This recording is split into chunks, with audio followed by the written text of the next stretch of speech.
Have you ever wondered how countries got their names? Some of them sound pretty epic, right?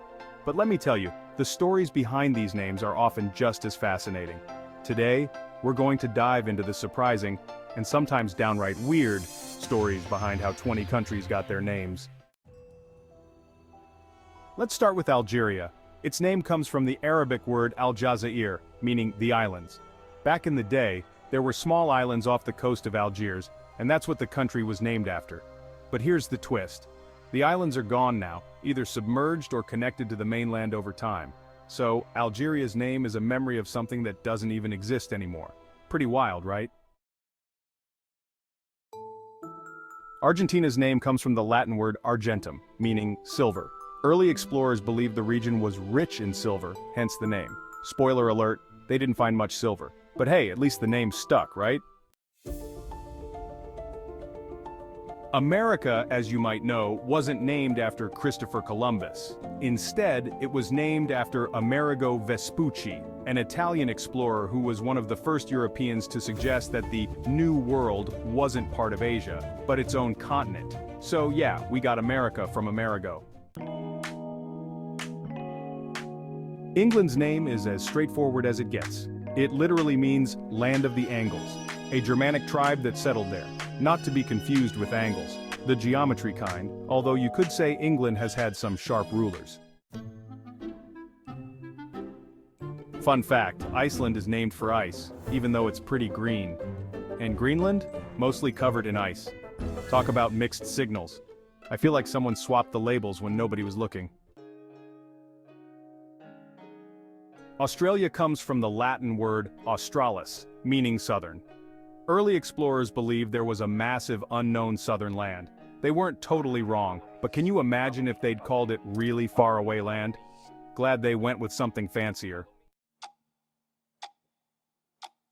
Canada's name comes from the word Canada, which means village in the language of the St. Lawrence Iroquoians. So next time you think of Canada, just remember it started out as the village, and look at it now, it's a whole country.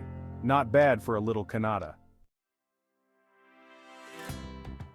Brazil is named after the Brazilwood tree, which was valuable for its red dye. Imagine naming a country after a tree. It's like calling the United States Oakland. Oh wait, that's already a place. Egypt's name in ancient times was Kemet, meaning black land, after its dark, fertile soil. But the modern name comes from the Greek Aegyptos, which is a bit of a mouthful. Sometimes history just adds a few twists to keep things interesting. Japan's name in Japanese is Nihon or Nippon, meaning origin of the sun because it's east of China. Makes sense, right? It's literally the land of the rising sun. So poetic. Next up is Chile, a country whose name comes from the indigenous Mapuche word Chile, which means where the land ends. This is fitting. As Chile stretches along the western edge of South America, the name reflects the country's unique geography and its breathtaking views. So, next time you think of Chile, remember that its name captures the essence of being at the end of the world. Greece's name comes from the Latin Graecia, which was the Roman name for the land, but the Greeks actually call their country Hellas. Talk about identity confusion. France is named after the Franks, a Germanic tribe that conquered the land. So if you ever thought France was all about croissants and romance, remember it started with a bunch of warriors. Russia's name comes from the Rus people who were Viking traders. Bet you didn't think Vikings were involved in Russian history, huh? Those guys were everywhere. Italy might come from the word Italos, meaning land of cattle. So yeah, Italy could have been famous for cows instead of pizza. Can you imagine? Spain's name is thought to come from the Phoenician word Aix-Chapen, meaning land of rabbits. So the next time you think of Spain, picture rabbits. A lot of them. Nigeria is named after the Niger River. Simple, right? But the river's name, that's still a bit of a mystery. The ancient Greeks might have gotten involved. Or maybe it was aliens. Okay, probably not aliens. Sweden's name comes from the Swedes, a Germanic tribe. These guys really loved naming countries after themselves. No shame in that.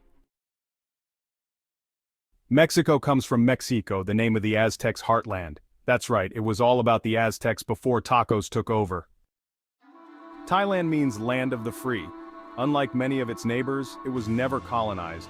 It's like the one friend in the group who always manages to stay out of drama. And now you know, country names are more interesting than you thought. So next time you see a map, remember, it's not just lines and labels, it's stories. Which country name surprised you the most? Drop it in the comments below and don't forget to subscribe for more mind-blowing facts.